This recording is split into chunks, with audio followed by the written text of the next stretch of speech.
晨光熹微，露珠闪烁在夜间，微风拂过，带来一丝宁静与祥和。世间万物皆有其运行的法则，如江河奔流不息，四季循环交替，万事万物皆有其限度，无论繁华或凋零，终究难逃变化的规律。当夜色渐浓，皓月悬空，圆满之时亦是亏缺的开始。世间的一切皆是如此，无人能逆天改命，唯有顺势而行，方能安然于世。世道轮回，自古以来便有兴衰交替的定律。春华秋实，花开必有落时。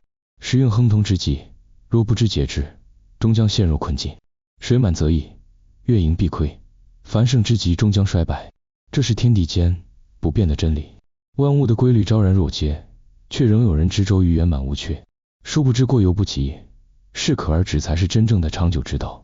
若凡事过度所求，难免落得竹篮打水一场空，倒不如保留余地，给未来留下一抹生机。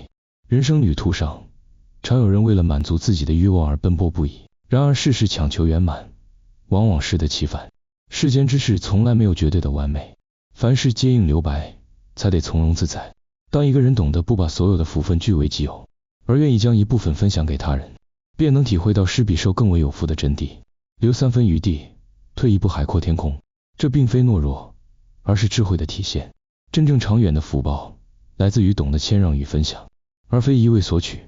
人是福神，每个人都渴望富贵荣华，然而过分的贪求往往适得其反。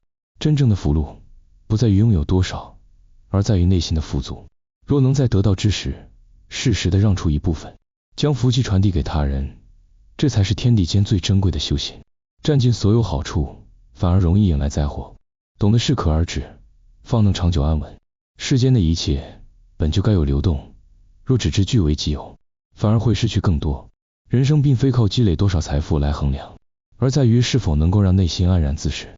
世事无常，变幻莫测，无论身处何种境地，都应该保持一颗谦逊的心。过度追求圆满，最终只会让人疲惫不堪。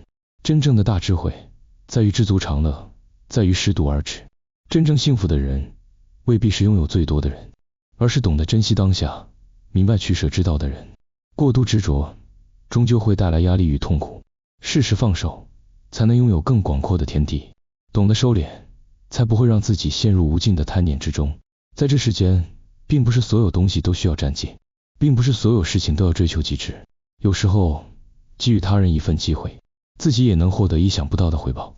当一个人愿意让出一些利益，换来的或许是长久的和平与安稳。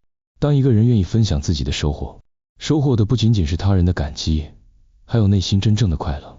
真正有智慧的人，并不会把所有的东西握得太紧，而是懂得适时的放下，让一切顺其自然。天地有道，日月有时，凡事应当遵循自然规律，强求反而会适得其反。懂得在人生路上留有余地，才不会让自己陷入困境。当命运将一切美好赐予之时，也应当存一颗敬畏之心，不将所有福报占尽，不让自己沈溺于过度的贪念之中。适可而止，才能行稳致远。知足常乐，方可无忧无虑。真正长远的幸福，不在于拥有多少，而在于是否能够在取与舍之间找到平衡。人之一生，不过数十载，无论如何算计，也无法带走任何物质财富。既然如此，何必为了追求完美而让自己活得疲惫不堪？凡事留一线，将来好相见。这并非懦弱，而是一种智慧。真正的圆满，并不是无懈可击，而是在不完美中寻找安然的平衡。当一个人不再执着于追求极致，反而能够在有限的人生里，获得最大的满足与幸福。